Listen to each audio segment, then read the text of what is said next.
Oh, did you see Hard Knocks last night? Yeah, which is where I wanted to start because I did watch it. I watched it this morning when I got in, so I could give it the full attention. And I wrote down a whole bunch of stuff. But the one thing you did Why are get you from writing this, stuff down? so I don't forget. You're not going to forget. I do forget. That's why I write stuff down. You ever hear Post-it notes so you don't forget? You know what's amazing to me watching this, and I know you're going to get to your thing, but watching it, it's just how, like somebody will walk into Joe Shane's office and go, Runyon's going to the Jets. Well, and then Joe Shane will go, if we match it, will he come here? Well, no, you're probably going to have to go over it because of his relationship with Hackett and Rodgers. Like everything happens with Hackett and Rodgers over here with the Jets. And Joe Shane is actually negotiating against Hackett and Rodgers for the Giants. And what you got, though? I know he got his guy. He got his guy. He had to go up a little bit more, and good for them because I think that was and because they need guys like Runyon and they need guys like Brian Burns, you get the sense and you get the feeling that the Giants, other than John Mara, because John Mara has to make an appearance here now, and he has to make sure that everybody out there knows that Saquon is his favorite player. Saquon is the most popular player for the Giants, and Saquon, if he's in an Eagle uniform, it's really going to upset him. Right, that was the quote. I don't know if that was contrived or whatever. I don't think so. My sense, look, I felt like the agent came back. Joe Shane said, come back with an offer. He did come back with an offer. There's missing pieces in here. Maybe, but so if the clock was right in terms of watching the episode, if I saw it correctly, the agent right before the negotiating period opened at noon, the agent made a phone call right before 12 o'clock and said, because if you remember, Shane was asking, what does he want? And it was 12 and a half a year, 3 years, 25 million guaranteed. Right. Okay, fine. Go find it is essentially what he said to the agent, and said, even told Saquon that, go shop yourself, see what the market is. Right before that negotiating period opened, he got a phone call from the agent and he said, 12 and a half, 3 years, 25, you got a deal. And Shane didn't bite. Go shop yourself. To where he winds up getting that essentially from the Eagles. Yeah, I felt like, though, there was a point, it was a little bit more than that from the Eagles. I think Joe Shane was thinking ruthlessly like a GM should think. Like, look, man, we got problems in other areas that I need to fix, and I have to spend money in those areas. And if I bring back Saquon and we give him this much money, which he's worth, certainly. I believe in my heart that Shane believes that he's worth that money. But Shane also believes that, look, I got to fix other parts of this team if I'm going to get the best out of my quarterback. And this is also, this is before they get to the draft and looking at different quarterbacks and, quarterbacks that they may have been interested in trading up for. So at this moment, Shane, I think, has said in the back of his head, there's no way I can pay Saquon this much money and then go after these other players. That's how I felt. Right, but, so, and I'm not saying this is right or wrong. I think, obviously, that'll play itself out depending upon what they get from Singletary, what type of team they are. Does Daniel Jones stay healthy? Are they a good team? The one thing I took away from it is just my feeling watching it was that they didn't want him back. The only way they were going to take him back was on a team-friendly deal, which is fine. But what gets me, and I'm not a Giant fan, but I can look at it from a fan's perspective. If this was my team, for instance, whatever, or whoever that might be, and I love that player, what I would be thinking is, he's done it for you, and yet you're not willing to go a little bit more than what he wants, or just give him what he wants.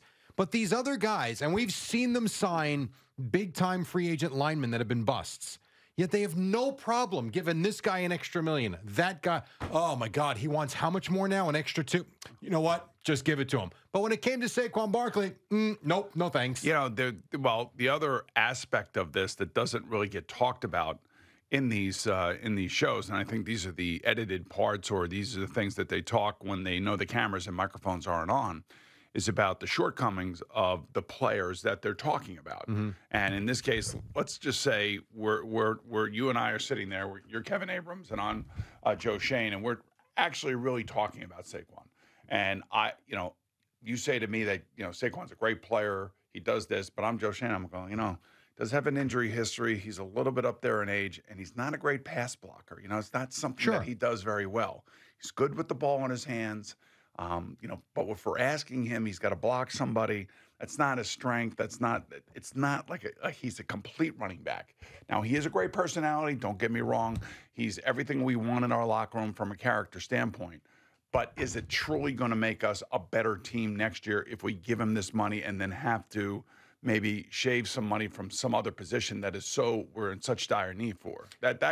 That's the conversation you don't really hear. Understood. And there's no question about that. And they definitely know Singletary, and maybe he'll do things that Saquon didn't. I don't know. I have no idea. Less than half. And no question about it. And they were able to spend money in other areas. They got the 2 linemen. They got Burns.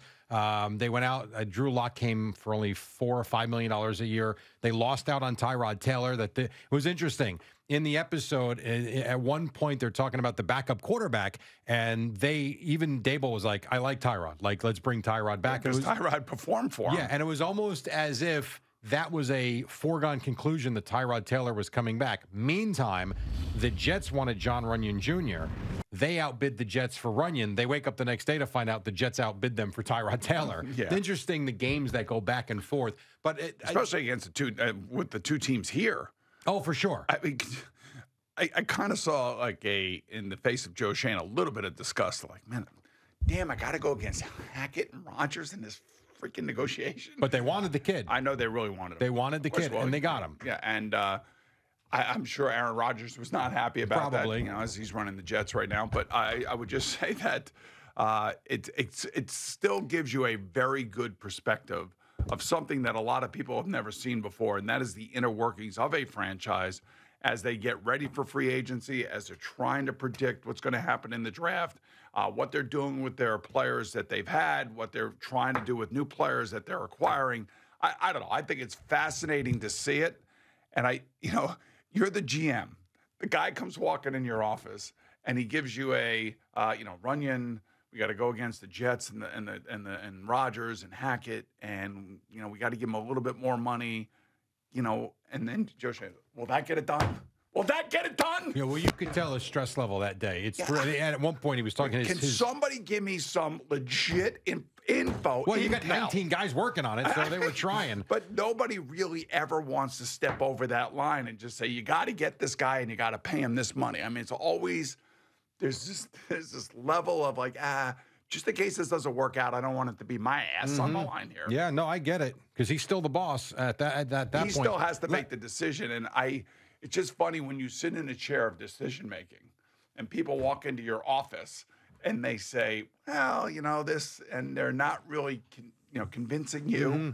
They don't have a great level of conviction when they're trying to get you to do something. Although in episode 1, if you remember in episode 1, they did have those guys that were very pointed in their opinions on what they should do and shouldn't do.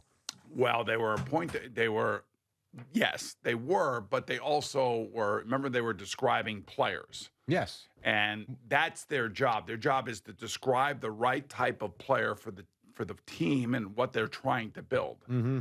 And I think that's part of it. But when they all walk in there, and then, you have the owner sitting in there, and Joe Shane's kind of smiling a little bit about the whole Saquon Barkley thing. And then, I don't know, I felt like John Mara just wanted to have the out of saying on television and have his fans see him say, I'm going to be sick if he's wearing an Eagle uniform. I think that's genuine, because I think any fan of the Giants is going to be sick when they see him in an Eagle uniform. It goes away. He'll become an Eagle. It's fine. But I think that's genuine. I wish I could see, though, Joe Shane talking to John Mara. We'll never see it.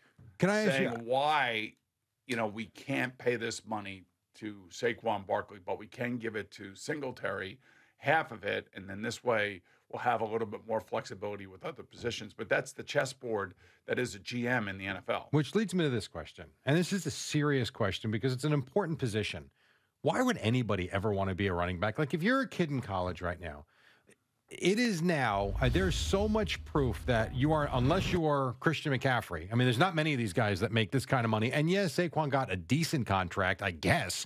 But if I'm Saquon Barkley and I walk into the Giants locker room and I'm basically begging them for $12.5 million a year, and I look at my quarterback game making 40 when he's not Patrick Mahomes, he's not Joe Burrow, he's not, let's talk about the top guys. He's been okay. He had a nice season. They had a playoff win, but he also hasn't stayed healthy. and he makes 4 times what I make? Yeah, it's crazy. That Like, why they're would you happy want to for be a him. running back? I know they're happy. The teammates are happy for Daniel Jones. Every For player, sure. every player wants another player to make money because it just it just rises the tide for everybody when it comes to salaries. And other quarterbacks right now who are in the midst of negotiating their new salaries, whether it be Brock Purdy, whether it be Tua Tagovailoa, could be Jordan Love. They're all starting well north of where Daniel Jones is, and they're using his comparables. And that's fine. That's exactly what they should be doing. I don't know. I just think it's amazing watching how the thing unfolds through the different segments of the offseason. I think this is great. I go back to also the wide receiver documentary on Netflix that Peyton Manning and Omaha Productions did. I'm thinking now next year is probably going to be a defensive position, I think. But man, wouldn't it be amazing if you had like 5 running backs and you watch what they went through? Well, I would love to see it because I would think as a group, you've got to be pissed off with what's going on in this league. Well, they are there, and we know that, but it's all analytic driven. There's enough facts out there for all these GMs and all these coaches and all these owners to understand, what the longevity is for that position. And every now and again, there is a special player that ends up like Adrian Peterson that can withstand the beating that he takes and give you a Hall of Fame performance well into his 30s. But it's that is the outlier. Most guys are done before they're 30 years old. So when you go back, though, when you played, running backs played until their 30s, and they carried the ball 30 times. It was a different game. And they also got paid. They James Brooks that I played with was one of the higher paid players on our team when he was with us. I want to say at one point in time, it was probably 4th or 5th on the roster in terms of how much money he made. I think there was a point in time where he was making over $1 million, which seems ridiculous, but that was a highest pay. Well, it was a very high paid player, and I think our team recognized his dual role that he was able to catch passes out of the backfield. He was like Roger Craig was for San Francisco. There's other running backs, Christian McCaffrey. He wasn't that good, but Christian McCaffrey has a dual role for San Francisco, and that's why they gave him a contract extension this offseason. He certainly deserved it. But I would love to see, take the 5 top running backs in the NFL this season as we head into the season and just follow them like they're following these wide receivers. Because you see the hits that the wide receivers take, and every single one of these wide receivers gets hurt in a game, which is amazing. I can't even imagine the hits that I know what they're like, but for the fan to see what it's like for a running back to make it through a 17-game and they're the season, ones getting nickel and dimed. They are. There should be. I always think if you're a running back and you carry the ball, let's say 300 times. I think the one year that Pittsburgh was trying to do Antonio Brown and Le'Veon Bell, they were going to give them contracts together, and Pittsburgh was saying, "Well, Le'Veon's going to be the highest paid running back, but the money's never guaranteed. It's always a Fugazi contract part of it." I think he touched the ball like 420 times that year. 420 times. Yep. He had like 80 catches out of the backfield, and he ran the ball for like 340 attempts. And yet the organization's arguing with how much they want to give him. And I understand his reticence to sign some contract, but he also made, obviously, a really bad error. He left a lot of money on the table. But the reality of that position is that, man, those guys get killed, and they get killed from all different sides. And then when you have these hip drop tackles, which they're trying to get out of the league, everybody's ankle is right there for every defensive player to try to twist. And it happens more than we realize it. And I would think that maybe just trying to find the 5 best running backs going into this season would also be good subject matter for Omaha Productions. No question. And the defensive one sounds like a good idea. That sounds better to me, the running back one. Because if I'm a running back, I am just ticked off with what's going on. And I don't know how it ever changed. I know we've been going down this road, and now I feel like we've come to a point where this is what the market is. At some point, it's got to correct itself a little. You can't pay certain players $40 million a year that aren't $40 million a year players, and then give guys that are 23, 24 minutes, 12. It's not right. And they get their ass kicked on every play. And we'll get to Devontae Adams coming up after CeeLo, but even like in the Netflix documentary you're talking about, the one injury with the shot that he takes and get me back on the field. Lidocaine takes a lidocaine shot, and God. And and see, this is where I say, and I have said many times on this radio program, the athlete is his own worst enemy, especially in football and hockey, because in football and hockey there is a badge of honor and courage that you wear to be out on the field after you get hurt. And Devontae knows how important he is to the Raiders. Yep. So he goes into that training room and says, what do we got here? And you hear the doctor, I think he said a grade 3 sprain, which is really painful. The AC joint? Yeah. The AC joint. Now, as a quarterback, you could not play with that because even if it were your non-throwing shoulder, it's still all connected. And you're pulling it. And it actually happened to me in college. So it's not an easy thing to come back from if you are a quarterback and you have to throw. But he took the shot, and he went back out there and played, caught 8 passes after he took the shot. Unbelievable.